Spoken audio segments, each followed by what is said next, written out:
தந்தை, மகன், தூய ஆவியானவர் நிறைவாக ஆசீர்வதிப்பாராக. தை பிறந்தால் வழி பிறக்கும். ஆனால் தை பிறந்து கொண்டே இருக்கிறது ஒவ்வொரு வருடமும். ஆனால் வழி பிறந்திருக்கிறதா என்பது கேள்விக்குறி. தமிழர் திருநாள் நல்வாழ்த்துக்கள். பொங்கல் திருநாள் நல்வாழ்த்துக்கள். வல்லமையான இறைவன் நன்றி செலுத்துகிற நாள். தமிழர்களுடைய பண்பாடு இன்றைக்கு அறுவடை எடுத்து ஆண்டவருக்கு நன்றி செலுத்துகிற நாள். சுவையான இறைவனா இந்த ஒளியின் ஆண்டவருக்கு நன்றி செலுத்தி கடந்த ஆண்டு முழுவதும் வழி நடத்தினேன். இது வந்து தை பிறந்திருக்கிறதப்பா. ஒவ்வொருவரையும் குறிப்பாய் விவசாயிகளுடைய திருநாள் இன்றைக்கு அவர்கள் எல்லாம் அர்ப்பணித்து அவர்களுக்காக நன்றி செலுத்துவோம். நன்றி அப்பா. நான் அதெல்லாமே துதிக்கிறேன். ஒவ்வொரு விவசாயிகளுக்காகவும், விவசாயம் சார்ந்து தொழில் செய்கிற ஒவ்வொருவருக்காகவும். இந்த விவசாயத்தில் தான் நாங்கள் உணவு உண்கிறோம், இந்த விவசாயத்தால் தான் நாங்கள் வாழ்கிறோம். எனவே ஒவ்வொருவரையும், குறிப்பாக தமிழர்களுடைய நாள், ஒவ்வொரு தமிழ் மக்களையும் ஒப்புக் கொடுக்கிறேன். தமிழ்நாட்டில் வாழ்கிற பல்வேறு மொழியை பேசுகிற ஒவ்வொரு மக்களுக்காகவும் ஜெபிக்கிறேன். நண்பர்களை ஒப்புக் கொடுப்போம். அப்பா நன்றி. அந்த திருநாளுக்காக உமக்கு நன்றி செலுத்துகிறேன், ஆராதனை செய்கிறேன். நன்றி ஆண்டவரே. நண்பர்களே, பொங்கல் திருநாள் நல்வாழ்த்துக்கள். எனவே ஆலயங்களில் இன்றைக்கு பொங்கல் கொண்டாடி பல போட்டிகள் வைத்து, விளையாட்டு போட்டிகள் வைத்து, கலை நிகழ்ச்சிகள் வைத்து இன்றைக்கு கொண்டாடி மகிழ்வோம். எமது ஆலயத்திலும் இன்றைக்கு சரியாக 7:30 மணி அளவில் திருப்பலி இருக்கிறது. அதனைத் தொடர்ந்து பொங்கல் போட்டிகள், வீர விளையாட்டுகள் இருக்கிறது. எனவே உங்கள் அனைவரையும் என்னொரு ஆலயத்திற்கு அன்போடு வரவேற்கிறேன். தை பிறந்தால் வழி பிறக்கும். தை பிறந்து கொண்டிருக்கிறது, வழி பிறந்ததா என்ற கேள்வி. இன்றையோடைய நாயகர்கள் யார் என்றால் உழவர்கள். ஆனால் அவங்க ஒன்றும் அதே நிலைமையில தான் இருக்கிறாங்க.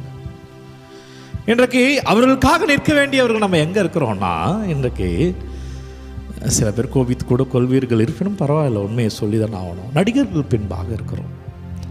ஒரு படம் ஓடலை, ஒரு படம் வரல, 2000 பேர் ஒர்க் பண்ணியிருக்காங்க, இவ்வளோ பேர் நஷ்டமடைகிறாங்கன்னு பார்க்குறோம். ஆனால் கோடிக்கணக்கில் நம்முடைய விவசாயிகள் ஒவ்வொரு வருடமும் நஷ்டப்படுறாங்க, பலன் வரவே இல்லை. அதை பற்றி நம்ம யாரும் பேசுறது இல்லை. ஆனால் ஒரு நடிகர் வரல, ஒரு படம் வரல, 2 படம் பிரச்சனை ஆயிடுச்சு இல்லைங்களா சமீபத்தில், அதை பற்றி தான் பேசிக்கிட்டே இருக்கிறோம். விவசாயிகள் ஒவ்வொரு நாளும் பிரச்சனை இருக்கிறாங்க, அதை பற்றி ஏன் நம்ம மறந்துடுறோம்? ஏன் இன்றைக்கு நடிகர்கள் பின்பாக செல்லுகிறோம்? ஏன் நம்மளுடைய உதாரணங்களை, நம் வாழ்வினுடைய எடுத்துக்காட்டுகளை ஏன் திரையில் தேடிக்கொண்டிருக்கிறோம்?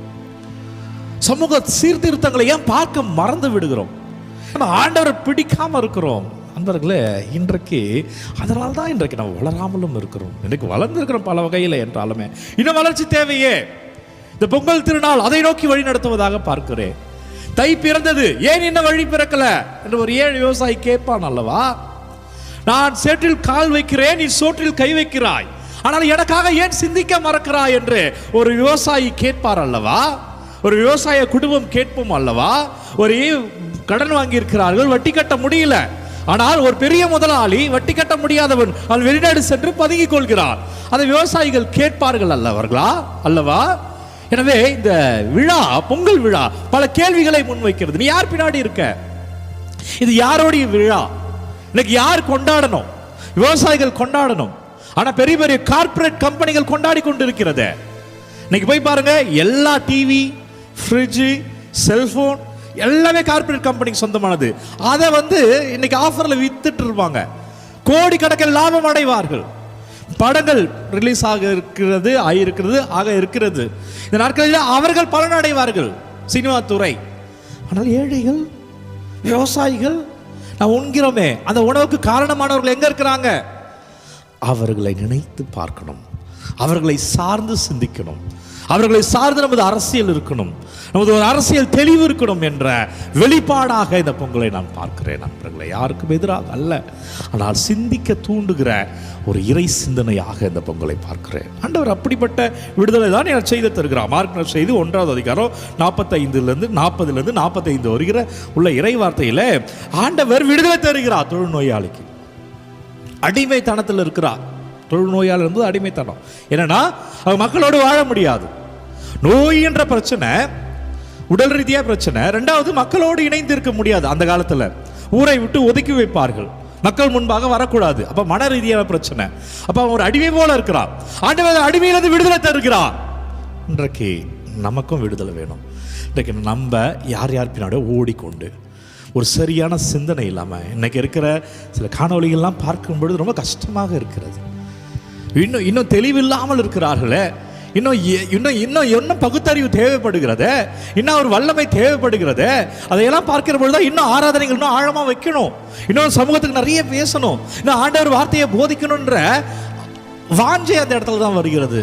இன்னும் நிறைய பணி இருக்கிறது, செய்ய வேண்டியது என்று தெளிவுபடுத்துகிறது. சில காட்சிகள் பிள்ளைகள் இன்னும் அறியாமல் இருக்கிறார்களே, இன்னும் சரியான தலைவர்களை தேர்ந்தெடுக்காமல் இருக்கிறார்களே, யார் யார் பின்னாடியே ஓடிக்கொண்டிருக்கிறார்களே என்பதெல்லாம் எதை நோக்கி நம்மை அழைக்கிறது என்றால், நண்பர்களே, இன்னும் எங்களுக்கு வேலை இருக்கு, இன்னும் ஆன்மீக வேலை இருக்கிறது, இன்னும் அதிகமாக ஆன்மீக பணியை செய்யணும் என்ற தாகத்தை தருகிறது. பிரியமானவர்களே, யோசிப்போம்.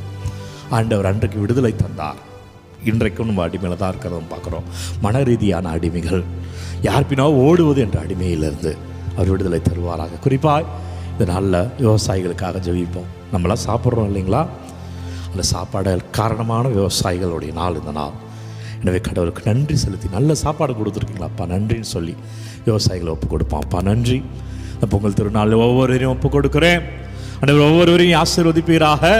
ஆண்டவர் ஒவ்வொரு வாழ்க்கையிலும் கிருபை இருப்பதாக விவசாயிகள் எல்லாம் ஒப்பு கொடுக்குறேன். அப்பா ஆண்டவர் நீங்கள் வழி நடத்துங்க. அப்பா நீங்கள் ஆசீர்வதிங்க. ஆண்டவர் உங்கள் கிருபையில் ஒவ்வொரு விவசாயிகளும் ஆசீர்வாதமாக இருப்பார்களாக. கடன் பிரச்சனை, பொருளாதார நெருக்கடி, வட்டி கட்ட முடியல, கடனை திருப்பி அடைக்க முடியல என்ற விளிம்பு நிலையில் இருக்கிற ஒவ்வொரு விவசாயிகளும் அப்பா விடுதலை அடைவார்களாக. தமிழர் திருநாள் தமிழ்நாட்டில் ஒவ்வொரு மக்களும் அபிஷேகமாய் வாழ்வார்களாக. இயேசு கிறிஸ்துவின் திருப்பெயரில் உலகையான இறைவன் உங்களை தொடுகிறார்.